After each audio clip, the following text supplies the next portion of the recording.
On va prélever quelques bambous pour faire notre serre de fortune. Alors voilà, je repère quelques beaux bambous. On va se construire une petite serre démontable avec les moyens du bord. Donc j'ai prélevé des bambous, pas beaucoup, j'en ai prélevé 5 dans le fond de mon jardin puisque j'ai quelques bambous. Alors pourquoi le bambou? On peut faire ça avec d'autres matériaux, hein. Mais moi du bambou j'en ai et c'est imputrescible. Donc je me dis que ça va bien, je le fais souvent. Je vais prendre le bambou, je vais l'enfiler dans une brique ou un parpaing si vous préférez. Ça c'est pour que ça reste démontable. Sinon on peut les enterrer bien sûr. On peut faire un trou puis les mettre dedans. Moi ce que je voudrais, c'est pouvoir les retirer parce que je ne vais pas utiliser cette serre toute l'année. Je vais surtout l'utiliser pour le début du printemps, la fin de l'hiver, au mois de mars, avril, où il y a quelques petites gelées et que j'ai des végétaux qui peuvent être encore un peu sensibles par rapport à ça. Donc c'est ça qu'on va faire. Donc voilà, je vais prendre ça. J'ai fait la même chose hein, sur les 4 poteaux. Donc ça, c'est les 4 qui vont servir d'ossature pour la charpente. Donc voilà, je vais les mettre comme ça. Donc là, de façon à ce qu'ils tiennent bien. Si je peux les enfoncer un peu, je le fais. Et puis, je vais les attacher. Donc voilà, une fois qu'ils sont mis comme ça, je fais un croisillon, comme vous pouvez le voir. Je vais attacher avec la ficelle qui m'est disponible. J'ai de la ficelle solide, la ficelle lieuse, comme on dit. Je vais les mettre là. Je pourrais enterrer hein, le bout des bambous dans le sol. Hein. Mais moi, je préfère faire comme ça. Ce sera beaucoup plus simple quand je vais vouloir la démonter. Parce que j'envisage de la démonter, bien sûr. Je vais pas faire de la culture sous serre toute l'année. Donc ça, c'est ma petite serre de fortune. Donc la même chose en face, donc de façon à ce qu'on ait vraiment une sorte de tipi. Hein. Ça nous fait 2 triangles. On va faire pareil, on va les attacher ensemble. Et après, on va les relier évidemment avec un autre bambou qui nous fera le fêtage. Maintenant qu'on a fixé nos 2 triangles, on va donc les relier avec un bambou un petit peu plus gros, de façon à créer voilà, un abri. Et voilà comment ça va être au final. Alors ici on a donc une toiture à peu près cohérente. On l'a renforcée au milieu, vous voyez, avec le même système. J'avais un bout de brique creuse, je l'ai mis dedans.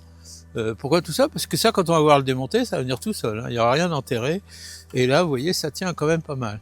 Donc ici, on va l'attacher comme on a fait avec le reste, hein, et on va continuer. On pourra soit mettre du film de serre. Alors si vous choisissez du film de serre, soit vous optez pour du film le moins cher, un bas de gamme, c'est-à-dire un film qui n'est pas traité aux UV, donc c'est un film qui va se désagréger assez vite. Soit vous prenez un film de serre et là vous aurez un film qui sera plus résistant. Dans tous les cas, il faudra prendre au moins 150 microns. Ça c'est l'épaisseur du film que vous allez avoir besoin. Prenez un film d'une largeur suffisante pour faire le tour et avoir le moins de raccords possible. Vous avez plusieurs qualités. Hein. Vous avez des qualités 2 saisons, 3 saisons, 4 saisons. Ça veut dire quoi? Une saison, c'est un hiver. Donc une saison, ça veut dire qu'il va tenir une saison, il passera un hiver dehors et ça ira bien. 2 saisons, 2 et 3 et ainsi de suite. Mais dites-vous bien qu'au bout de 4 saisons, le film, il aura quand même souffert avec le vent, avec tout ça. Mais il aura filtré les UV et du coup, vous aurez vraiment un produit adapté comme les professionnels. Et puis si vous voulez un truc qui soit plus costaud, qui résiste plus longtemps, ce sont les plaques de polycarbonate alvéolaire. Si vous optez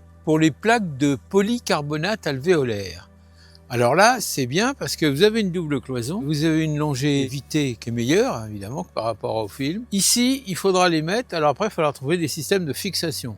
Il y en a plein, on peut fixer directement là, là. J'ai des T, vous voyez, des T métalliques.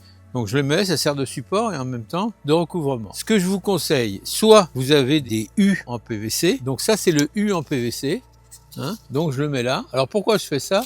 C'est quand même important pour éviter que l'eau ne se répande dans les alvéoles de trop. Sinon, bah, écoutez, on prend un ruban adhésif comme celui-là, qui est donc étanche, vous voyez, puisqu'il est toilé. Alors, si vous êtes un puriste, vous pourrez en mettre tout autour, hein, pour éviter qu'il y ait des intrusions par les alvéoles. Mais c'est pas une obligation. Déjà, si vous faites dans le haut, ce sera déjà excellent. Les T qui sont là maintiendront, et ensuite, ben, il n'y aura plus qu'à fixer le tout, bien sûr, parce que ça va être un peu sensible au vent quand même. Donc voilà, donc on a scotché avec notre scotch super étanche.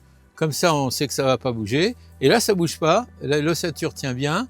Donc, il faut continuer, bien sûr. Il faut en mettre là autour. À moins que vous n'optiez pour une bâche plastique Donc on a vu 2 saisons, 3 saisons standard, à vous de voir, mais au moins 150 voire 200 microns d'épaisseur, si tu veux qu'elle tienne bien. Et puis voilà, là on a quelque chose qui se tient bien.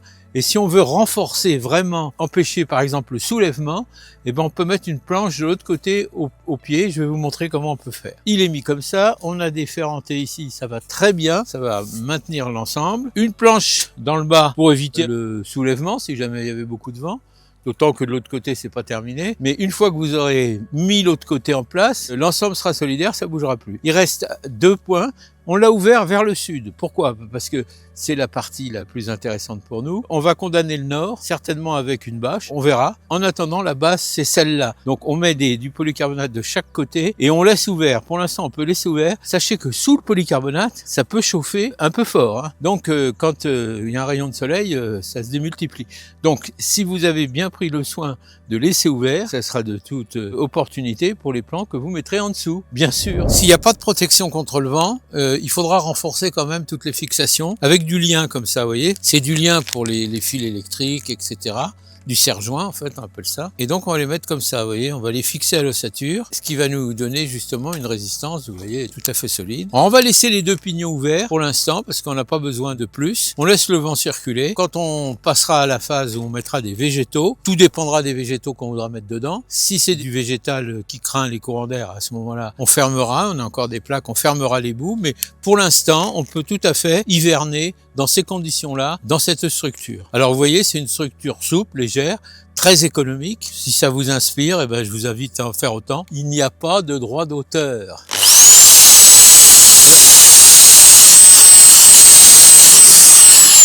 Là, on fait juste un trou pour pouvoir passer justement le lien qui va pouvoir nous fixer sur l'ossature. Comme on l'a fait ici, vous voyez. Ici ou là, on l'a fait. On coupera les bouts qui dépassent, hein, mais voilà, ici on a quelque chose de très solide. Donc c'est comme ça qu'on fait. On fait 2 trous, on passe notre lien dedans. Alors les liens, il se peut que certains soient trop courts par rapport à ce qu'on a besoin, donc on peut les abouter. Et là on en a mis 2 bout à bout. On met 2 liens, on peut en mettre 3, on en met comme on veut. On a la longueur suffisante pour faire ce qu'on a besoin de faire. À terme, on peut appeler ça quand même une chambre d'acclimatation.